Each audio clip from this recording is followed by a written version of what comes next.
बिस्मिल्लाहिर्रहमानिर्रहीम अस्सलाम वालेकुम। काश्तकार भाइयों, अल खालिद बासमती जो कि लंबे दाने वाली वैरायटी है, 70 से 80 मन फी एकड़ पैदावार देने की सलाहियत रखती है।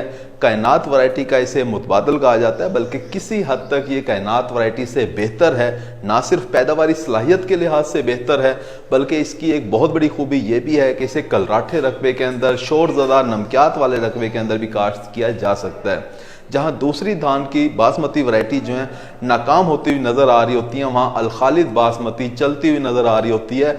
40-45 मन फी एकड़ पैदावार कलराठे रकबों के अंदर भी दे जाती है। काश कभी अल खालिद बासमती वैरायटी का जो तना है वो मजबूत होता है, दूसरी वैरायटी के मुकाबले के अंदर ये कम गिरती है। इसका कद थोड़ा सा ज्यादा होता है, लिहाजा यूरिया इसके अंदर कुछ कम डाली जाती है। बीमारियों के खिलाफ ये अच्छी कुव्वत मुदाफत रखती है। अल खालिद बासमती काश्त करके आप किस तरह से 70 से 80 मन फी एकड़ पैदावार का जो टारगेट है आपका, वो आप हासिल कर सकते हैं, इसके बारे में आज हम बात कर रहे होंगे। अगर आपने हमारे चैनल सब्सक्राइब नहीं किया, चैनल को फौरन सब्सक्राइब कर दें, साथ में बेल के बटन को दबा दें, ताकि फसलों के मुतालिक हम जितनी वीडियो बना रहे होते हैं वो आपको बर वक्त मिल सकें। काश्त को सबसे पहले अगर बात की जाए कि अल खालिद बासमती आपको किस वक्त काश्त करनी चाहिए, तो पनीरी काश्त करने का जो वक्त है वो 1 जून से शुरू हो जाता है और 15 से 20 जून तक आपको इसकी पनीरी जो है वो काश्त कर देनी चाहिए। 25-30 दिन 35 दिन की जब पनीरी हो जाए तो उसे खेत के अंदर शिफ्ट कर दें।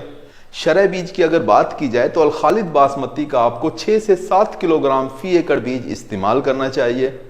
काश कभी खादों के इस्तेमाल की अगर बात की जाए तो जिस वक्त आप जमीन को कद्दू कर रहे होते हैं, आखिरी हल सुहागा लगाने से पहले आपको चाहिए कि 1 से 1.5 बोरी डीएपी खाद की इस्तेमाल करें, साथ में आधी बोरी पोटाश इस्तेमाल करें, एसओपी इस्तेमाल करें या एमओपी इस्तेमाल करें, कोई भी इस्तेमाल कर सकते हैं। साथ में 3 किलोग्राम बोरान इस्तेमाल करें। इन तीनों खादों को मिक्स करके आखिरी हल सुहागा लगाने से पहले खेत के अंदर डाल दें। उसके बाद पनीरी शिफ्ट कर दें। पनीरी शिफ्ट जब आपने करनी है तो पौधे से पौधे का फासला आपने 9 इंच रखना है। एक सुराख के अंदर 2-2 पौधे लगाने हैं। इससे आपके खेत के अंदर पौधों की तादाद मुकम्मल हो जाएगी। काश को पनीरी शिफ्ट करने के बाद 3 से 4 दिन के अंदर अंदर आपने जड़ी बूटी मार जहर का छिड़काव भी करना है। बायर कंपनी की कौनसल एक्टिव भी इस्तेमाल की जाती है, या किसी भी कंपनी की ब्यूटाक्लोर आप इस्तेमाल कर सकते हैं। और उसके बाद आपने 1 हफ्ते तक पानी खड़ा करके रखना है, ताकि ये जहर अच्छे तरीके से काम करे और खेत के अंदर जड़ी बूटियां कंट्रोल हो जाएं। काश को उसके बाद पनीरी मुंतकिल करने के 10 से 12 दिन के बाद आपको चाहिए कि आप आधी बोरी यूरिया खाद की इस्तेमाल करें, साथ में 2 किलोग्राम सल्फर जो है वो फ्लड करें।